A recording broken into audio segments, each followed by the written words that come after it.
साथियों नमस्कार। साथियों 32 लाख पूर्व सैनिकों के लिए 8वें वेतन आयोग से एक बड़ी खुशखबरी आ रही। साथियों आप सब जानते हैं कि आयोग ने पहले सुझाव मांगे थे 32 लाख पूर्व सैनिकों से कि आपके क्या सुझाव है, क्या आपकी डिमांड है, क्या आपकी मांगे हैं, आपका मांग पत्र हमें भेजिए। अब आयोग एक कदम आगे बढ़ते हुए आयोग ने 32 लाख पूर्व सैनिक और संगठनों को न्योता दिया है मीटिंग करने का कि आइए आप हमारे साथ में मीटिंग करिए, आप 32 लाख पूर्व सैनिकों की मांगों को लेकर आइए, हमारे को समझाइए कि आपकी क्या क्या डिमांड है, क्या क्या मांगे हैं और आप जो मांगे रख रहे हैं आप उसके डिफेंस में हमारे को किस तरह से संतुष्ट कर पा रहे हो। तो साथियों आप समझ गए होंगे कि न्योता मिला है। अब यह दूसरी बात है कि वैसे तो पूरे देश में पूर्व सैनिकों के 10,000 से ज्यादा संगठन हैं जो गांव लेवल से लेके राज्य लेवल से लेके नेशनल लेवल तक है। पर जो रक्षा मंत्रालय में रजिस्टर्ड हैं वो सिर्फ 6 संगठन हैं जो ऑफिसर हेड संगठन हैं।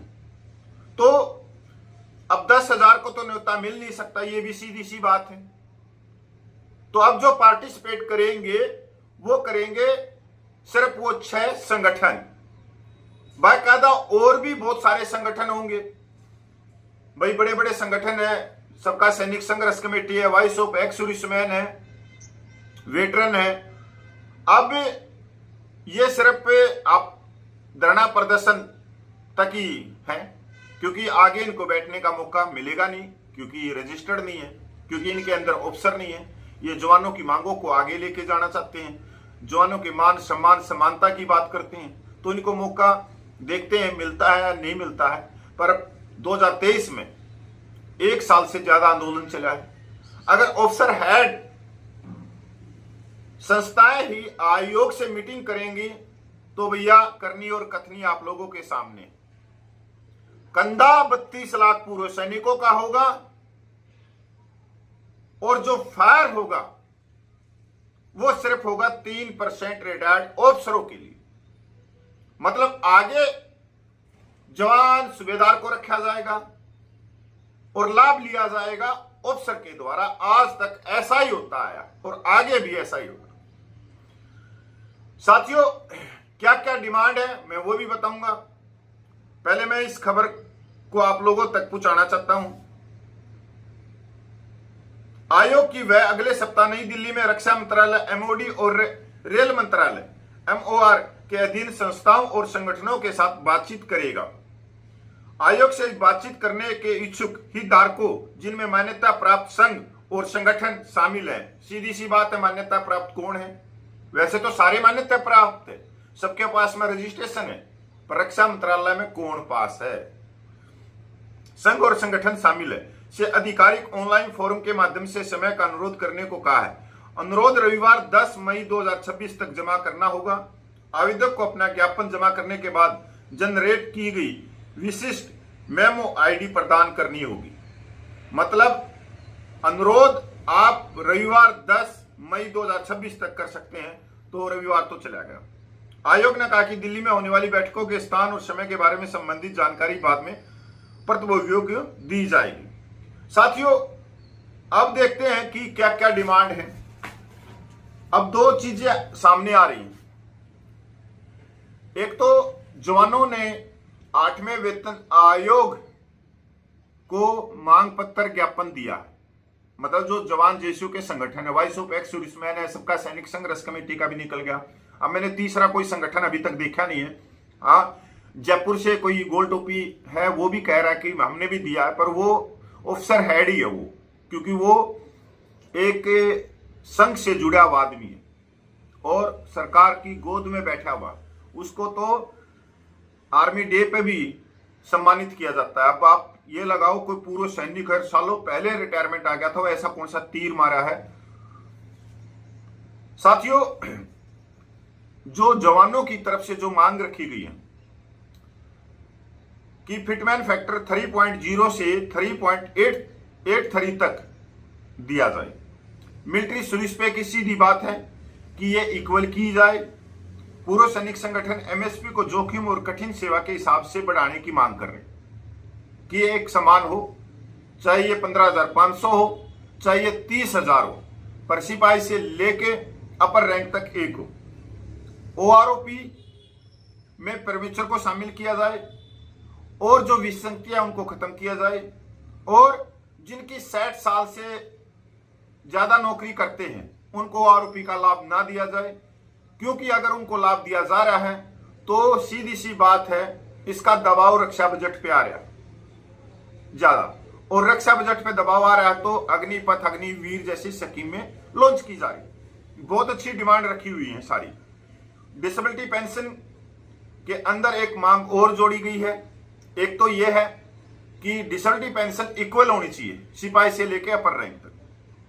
अब इसके अंदर एक चीज और जोड़ी गई है बड़ी समझदारी से सबका कमेटी ने, कि जो 20% से कम डिसेबिलिटी से आया है उसको भी पेंशन मिलनी चाहिए। और आज कल ही मैंने वीडियो डाला था Punjab and Haryana high court Chandigarh का, जिसमें हाई कोर्ट ने सीधे कहा है कि जिसकी 20% से कम डिसेबिलिटी है उसको पेंशन का लाभ मिलेगा। कम्यूटेशन रिकवरी पीरियड को 15 से घटाकर 11 साल किया जाए। इससे भी लाखों सैनिकों को, सूबेदारों को सीधा सीधा फायदा होगा, अपर रैंक को भी फायदा होगा। इससे टच और सीजी से जैसी स्वास्थ्य सुविधाएं मजबूत हो, कैशलेस इलाज हो, और इसके अंदर एक चीज जोड़ी गई है कि जो ईसीएचएच के पोल क्लिनिक है उनकी बजाय, क्योंकि उनको चलाने के लिए, उनके कर्मचारी को रखने के लिए करोड़ों रुपया खर्च हो रहा है, जिसका बजट बढ़ता ही जा रहा है, तो कोई ऐसा कार्ड बना जाए कि कोई भी आदमी कभी भी किसी भी समय किसी भी प्राइवेट हॉस्पिटल में जा सकता है, कैशलेस सुविधा।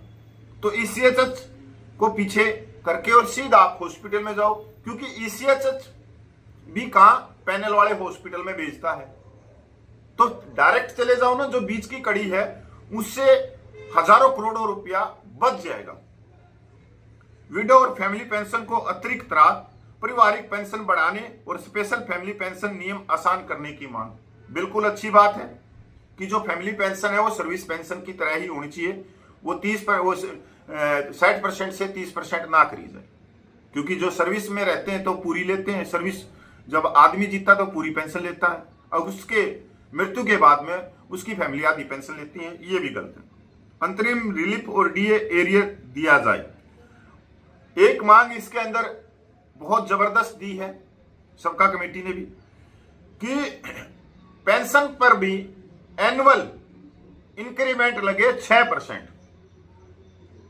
जिस तरह से सर्विस वेतन पे लगता है उसी तरह से पेंशन पे भी इंक्रीमेंट लगे, और 10 साल का जो लंबा समय है पे कमीशन का उसको घटाकर 5 साल किया जाए, क्योंकि 5 साल में जो बैंक हैं वो भी 5 साल में वेतन आयोग देते हैं, तो केंद्र सरकार को भी 10 की बजाय 5 साल करना चाहिए, क्योंकि ये बहुत लंबा है, और एक व्यक्ति ज्यादा से ज्यादा 20-22 साल 24 साल की उम्र में कोई नौकरी लगता है, और आज जो आयु है वो 65 और 70 साल है, तो 5-6 ही पे कमीशन ले पाता है, तो उसका जीवन यापन भी नहीं बदल पाता, क्योंकि पैसा आ नहीं रहा। 10-10 साल का लंबा समय है। अब जो ऑफिसरों ने डिमांड रखी है, ऑफिसर एसोसिएशन ने, वो भी आप लोगों को पढ़नी चाहिए। उसमें सबसे बड़ी मांग तो ये है इनकी कि डिसेबिलिटी पेंशन से टैक्स हटाया जाए। ये जवानों की नहीं है, ना ही सूबेदारों की है, क्योंकि डिसेबिलिटी पेंशन सिपाही से लेके सूबेदार मेजर को इतनी मिलती नहीं कि वो टैक्स में आ जाए।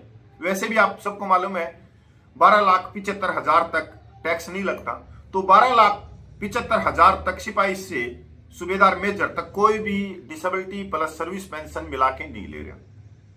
देखो, कंधा किसका? जवानों का। मांग किसकी? ऑफिसर की। इसके बाद में इन्होंने और भी डिमांड रखी है, जैसे एक्स सर्विसमैन कमीशन बनाना। अब एक्स सर्विसमैन कमीशन में इन्होंने बिल्कुल साफ कहा कि उसका अध्यक्ष ऑफिसर हो।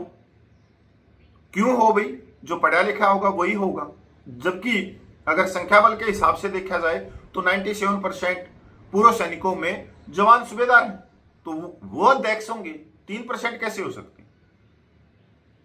तो ये डिमांड भी उनके खाते में जाती हुई दिखाई दे रही है, क्योंकि अगर कमीशन का अध्यक्ष होगा तो उसकी सीधी बातचीत होगी प्रधानमंत्री के साथ, रक्षा मंत्री के साथ, और उनको कोई धरना प्रदर्शन करने की जरूरत नहीं, हर मांगे उनकी पूरी होती रहेंगी। उसके अलावा वो राजनीतिक रोटियां भी सेकेंगे, कहीं अपने बच्चों को सांसद राज्यसभा की सीट दिलाएंगे, अपने पोतों को आईपीएस आईएएस बनाएंगे, अपने रिश्तेदारों को वो टोल प्लाजा के ठेके दिलाएंगे, सड़क रोड के ठेके दिलाएंगे, राज्य के अंदर विधायिका में उतारेंगे, सबको प्रभावित करेंगे, क्योंकि कमीशन कोई छोटा मोटा नहीं होता, बहुत बड़ी चीज होती है, बहुत बड़ी ताकत होती है। इसके बाद में मेडल वापिस किए जाएं जो आरोपी में लौटाए थे। अब ये समझ में नहीं आ रहा, वो आयोग का काम थोड़ी है मेडल वापिस लौटाए, नहीं, वो राष्ट्रपति को दिए थे, राष्ट्रपति से लीजिए, और फिर उनसे होगा क्या? अब बहुत सारे हमारे जो बुजुर्ग सैनिक थे जिन्होंने मेडल लौटाए वो 90 साल के हो गए, और बहुत सारे चले भी गए। मतलब आपको गोल गोल घुमा रहा है। ट्रंप फॉर रेफरेंस 8वें पे कमीशन में कह रहे हैं कि इसमें 8वें वेतन आयोग में प्रतिनिधि होना चाहिए रक्षा का भी, मतलब पूर्व सैनिकों का भी कोई ऑफिसर रखा जाए। भाई यहां भी ऑफिसर क्यों रखा जाए? पहली बात तो जवान या सूबेदार को रखा जाए, 1 सदस्य है, 2 सदस्य। अगर नहीं रखते तो भाई किसी को नहीं रखना चाहिए। अब ये तो बिल्कुल क्लियर हो गया, ऑफिसर 32 लाख पूर्व सैनिकों की मांगों को आगे नहीं उठाएगा, क्योंकि मैं पढ़ रहा हूं उनमें कोई मांग है ही नहीं। उसके बाद में grant of full rank 1 pension, अब इसमें भी परमेश्वर का नाम नहीं है, ना ही विसंगतियों का नाम नहीं है, बस पता नहीं कौन सी ग्रांट ऑफ फुल ओआरओपी मांग रही है, जबकि ओआरओपी की परिभाषा बिल्कुल चेंज हो चुकी है। ओआरओपी का मतलब है ऑफिसर रैंक ऑफिसर पेंशन, और इसका बेनिफिट भी खूब मिल रहा है। फिर एनएफयू की मांग है, नॉन फंक्शनल अपग्रेडेशन, वो भी सिर्फ ऑफिसर के लिए है, जवान के लिए नहीं है, जबकि ओआरओपी 3 में वो पास भी होगी। Need to maintain family pension, अब इसका भी फैमिली पेंशन का भी सबसे ज्यादा फायदा ऑफिसर को ही मिला है, और लिखा भी इस तरह से घुमा के है कि इसका और ज्यादा फायदा उन्हीं को मिले। होनरेडी रैंक के लिए बोल रहे हैं कि होनरेडी रैंक मतलब जो चीजें नहीं होने वाली हैं वो चीजें ये आगे रख रहे हैं। होनरेडी रैंक है, वो होनरेडी दे दी, अब ये मांग रहे हैं कि उस पर पेंशन भी दी जाए। चलो अच्छी बात है, पर ये कहीं भी नहीं लिख रखा है इसमें 32 लाख पूर्व सैनिकों की भी समानता की जाए, सम्मान दिया जाए, मिलिट्री सर्विस पे डिसेबिलिटी पेंशन एक सम्मान की जाए। जो मेन चीज है उस पर फोकस नहीं है, मतलब गोल गोल घुमा के अलग दिशा में लेके आपको बांध रहे हैं कि वो अंग्रेजों की नीति क्या थी, फूट डालो राज करो। कहीं ऑनरेडी के लिख दिया, ऑनरेडी अपना खुश हो गया, हमारे लिए रख दिया, वो थोड़े दूर जाके खड़े हो जाएंगे। फैमिली पेंशन वालों को लिख दिया, वो अलग जाके खड़े हो जाएंगे। मतलब थोड़े थोड़े अलग अलग निकाल के बड़े दिमाग से खेला जा रहा है। अब अगर ये मिलिट्री सर्विस पे डिसेबिलिटी पेंशन एक सम्मान पे लिखें, ओआरओपी परमेश्वर के लिए लिखें, तो सब एकजुट हो जाएंगे। बहुत दिमाग लगा है। रिजर्व पेंशनर के लिए बोल रहे हैं कि उनको दी जाए, अच्छी बात है। अच्छा, vacancy defence personnel group DCB पता नहीं क्या है, विड्रॉल ऑफ अग्निपथ स्कीम, वो आयोग कैसे करेगा उसको, तो सरकार का डिसीजन है। Allotment of required fund for the serving ECHS scheme, फिर ECHS में लाके ठोक दिए इनके रेस। मतलब मेरे को ये समझ में नहीं आ रहा, ECHS इसके अंदर बहुत सारी चीजें ऐसी हैं जो आयोग उस पर कोई डिसीजन दे नहीं सकता। अग्निपथ सरकार की स्कीम है तो सरकार भी विड्रॉल कर सकती। मतलब ऐसे ऐसे चीजें आयोग को लिख रहे हो आप, बड़े दिमाग से लिखा गया है। अब आम आदमी तो सोचेगा कि आयोग कर देगा इन चीजों को, आयोग नहीं। आयोग का काम क्या है? पे पेंशन भत्तों के ऊपर रिपोर्ट तय करनी। आज की महंगाई को देखते हुए, जीवन व्यापन को देखते हुए सबसे सलाह मशवरा करके अपनी रिपोर्ट उनको देनी। अब सरकार उस रिपोर्ट को माने नहीं माने या उसमें से कुछ घटाए कुछ बढ़ाए, ये सरकार भी उस पर फैसला करेगी। 5-7 महीने 10 महीने भी लगा लेती है सरकार बोर्ड बैठा के। तो साथियों यही है कि जितने भी पूर्व सैनिक संगठन है, कम से कम वो अगर 8वें वेतन आयोग ने न्योता दिया है मीटिंग करने का, मीटिंग करने के लिए उनसे रिक्वेस्ट भी कीजिए, अपना लेटर भी दीजिए। समय देते हैं तो अच्छी बात है, समय देंगे तो आप 32 लाख पूर्व सैनिकों के हकों की आवाज को वहां रख सकते हो, मांगों को रख सकते हो, disability pension, family pension, military service पे अन्य। साथियों नमस्कार।